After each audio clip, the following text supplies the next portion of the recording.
So, hello everyone, and this video will be about simulation of elastic models with a specific focus on mass spring models. So we will first see how spring structure can model elastic materials, and then we will have an insight on which kind of numerical solver we can use, and finally we will finish with an application to closed simulation. So, very generally, we can describe the type of material we are modeling in two big categories. So the first one is the elastic material. Elastic material means that the shape can be deformed and goes back to its original rest position when the external forces are removed. A purely elastic material, therefore, don't lose energy when it's deformed. There is a pure transfer between potential and kinetic energy. Plastic materials are the opposite. They don't come back to their original shape, or in other words, they change of rest pose during the deformation. We can either split plastic behavior into ductile and brittle category. Ductile are materials that can allow large amount of plastic deformation without breaking, and these correspond typically to plastic bags that you can elongate. And brittle material, on the opposite, will break under small deformation. So material like glass and ceramics, for instance, are plastic brittle materials. For fluid-like properties, there is also the notion of viscosity, which is a resistance to the deformation flow. Material like honey or yogurt, for instance, have different properties depending on their velocity. And finally, of course, in reality, there is no materials that are purely elastic or plastic. Often we have elastoplastic behavior, meaning an elastic behavior for small deformation and plastic one for larger. And viscoelastic materials with elastic properties but with a time delay. So now let's see how we can model elastic material with particles. The simplest model is the use of mass springs. Basically, the shape is sampled using particles associated to position, velocity, mass, and neighboring elements are connected together by springs that models the elastic behavior. So these springs have an initial rest length, which is described in the rest position, and during the deformation, they try to preserve their objective rest length in contracting or extending. So these springs can be connected along a 1D structure, but also along 2 dimensions for surface structure, and along 3 dimensions for volume structure. But which kind of connectivity should we give? Basically, if we simply connect the particles with their more direct neighbors, we won't have necessarily the expected behavior. For curve, for instance, if you only connect the most direct neighbors, we can have 2 consecutive springs bending like here. And so if we have more springs, we could have this kind of angle between each springs that will generate some kind of oscillation. Well, we would like our model to have a globally smooth appearance. So to limit such behavior, we can also add another type of springs called bending springs. And it's the one shown in blue. Bending are actually linking vertices that are in a 2-ring neighborhood instead of a 1 ring. So thanks to the addition of this blue spring, now the 2 particles should not move too close to each other and limit this strong bending behavior. So these springs are called bending or curvature springs as they limit the maximal oscillation between neighboring particles. Also, if we take the example of the 2D and 3D structure, now we can also have another behavior, which is the shearing. The shearing behavior can happen in this configuration as the spring of the edge are not so much elongated. But this leads to unexpected deformation. So to limit this shearing behavior, we can add strength to the diagonal itself in adding springs, so the green one. That will limit the elongation in the diagonal direction. And these are called the shearing springs as they limit the shearing of the deformation. And now let's see some application on closed simulation. So the simplest way to model claws is to use a mass spring model on a rectangular grid. So we consider a n times n grid where the vertices are the particles. We consider that each particle has a mass m, and then each particle is linked to its neighbors using springs. We can consider the one ring in black, and this gives the structural springs. But as we saw in the beginning, we can also add the shearing springs in green and the bending springs in blue. And these springs, they are shown in the middle vertex, but of course, very similar springs for all the other vertices. Then to simulate the dynamic, we express the force applied on each particle. So there is the weight mg, possibly a friction force minus mu times v, and the spring force. So for each couple of particles, aj linked by a spring, we have the force kaj times the distance between pi and pj minus lij0 times u, the unit vector between pi and pj. And we sum all the forces of all the springs attached to the vertex I. Then we can express the associated ODE and solve it numerically. Note that on this model we also added a force of the wind. So how do you think we could model the effect of this wind? And we will discuss that in the interactive session. And now some notes on the numerical integration. As we can see, the equation is nonlinear as there is distances and unit vector involved. Also, a cloth is not an elastic. Ultimately, we don't want to see our cloth to oscillate and extend, but to mostly preserve its length. So we could think that a good way to simulate this behavior is to increase the stiffness of the spring K very high, so that the spring cannot extend very far. But actually, if we increase the stiffness, the equation becomes more and more stiff, and so more and more prone to diverge with explicit scheme. So modeling a set of rigid segments would be very hard using the standard explicit numerical integration, as it would be an infinitely stiff problem. So for simulating such mass spring system, we should definitely avoid explicit Euler that will diverge very quickly. We can use a semi-implicit Euler, it works fine up to a certain value of k, and this is the approach you can use in the lab class. And if you want very stiff elements while remaining stable and explicit, then you would need to use another approach like PBD for instance. And you could also use a Runge-Kutta if you aim for accuracy, but it won't bring much more visual interest. And for high value of k, we can also use implicit Euler, but in this case, it's not so easy to set up. You will need to linearize the force function with respect to the position pi, and then express the associated linear system with n equations, where n is the number of particles, and solve it at each steps.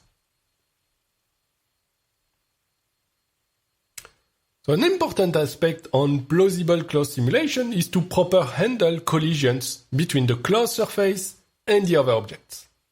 So the simplest approach, and the one you can use in the lab class, is to check collision between the vertices of the cloth and the other shapes. In this case, it's similar to the method we use for the sphere in the cube. If a particle is below a plane or inside the sphere, then we project it on the contact surface. And then we can adapt the velocity. Of course, in this case, we don't make the cloth bounce on the surface, but we only make it slide onto it. Using this approach is quite simple and efficient, but we can still see some visual artifact in some situation. Actually, you can have all the particles outside of the other object, but if you use large triangles, the surface of the triangle between the samples can still intersect the object. And then you can see the effect on this figure, where all the particles are outside of the sphere, but due to its curvature, some part of the sphere actually pass through the triangle of the cloth. So if you want to fully solve this problem, then we need to do a more exhaustive search for collision between edges and faces, but these are more costly and complex to solve. And actually a very simple trick that help to limit these artifacts is also to simply detect and project the vertices a little bit more far away than the display surface, so that you will have much less risk of having intersection between two samples.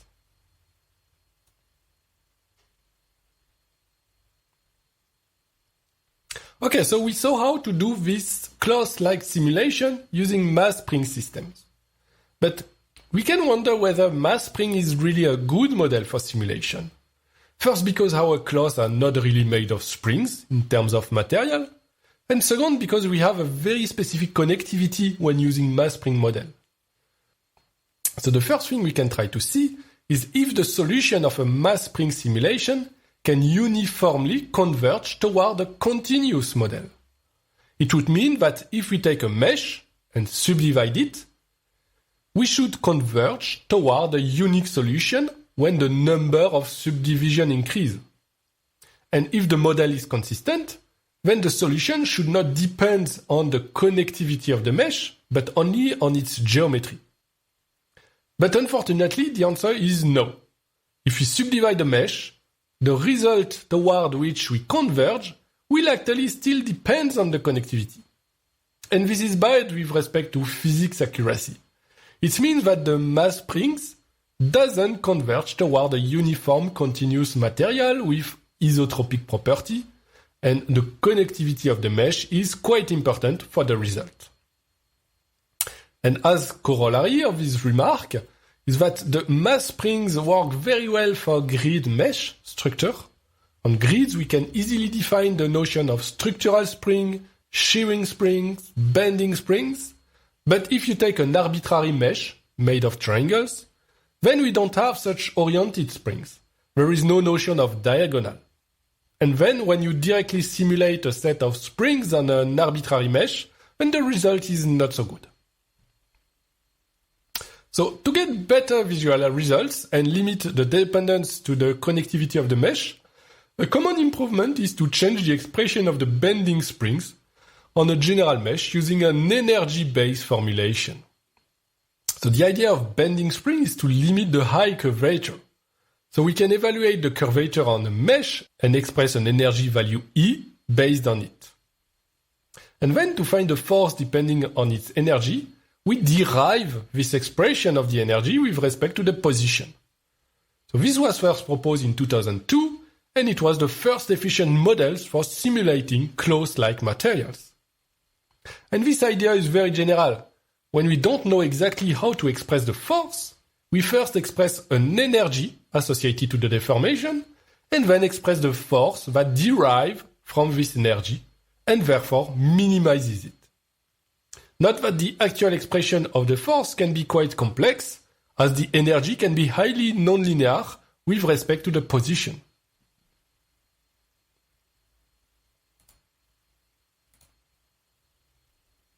And another quite similar approach is also to express this bending energy using the dihedral angle between neighboring triangles, instead of directly with respect to the vertex position. So this angle is actually related to the curvature of the surface. So minimizing this angle leads to minimizing the bending. And finally, there is always the possibility to model the system using finite elements. In this case, it ensures that we have a continuous model, and it can be used for cloth simulation. But then we need to build the associated large system matrix and solve it at each step, which is very costly and not adapted for real-time simulation. So here's a few words about full clothing. Usually a real garment is made of several flat pieces of material stitched together. Clothes are quasi-developable materials as they mostly preserve their length with respect to their 2D patterns. And this is the process we need to follow in virtual tools when we want to model realistic clothes. We have to create the 2D pattern, then place them in 3D, and finally define which parts are stitched together. So following this process, it's not easy to do modification of the design, as we need to modify directly the patterns. And more recently, some approaches have started to look on methods able to more easily modify the cloth appearance interactively. as in this example where the 2D pattern can be modified, and we see immediately the result on the mannequin. And the last point is about self-collision. We talked about collision between the closed surface and some object, defined by the volume, but self-collision of the cloth with itself can also happen, and this is actually hard to deal with. Cloth is a surface, and checking if a point passes through the surface is more complex than just checking if a point is within or without a volume. Especially because the point is moving, but the triangle of the surface is also moving. So the problem is the following. We have a triangle P1 of t, P2 of t, P3 of t, and a point P of t.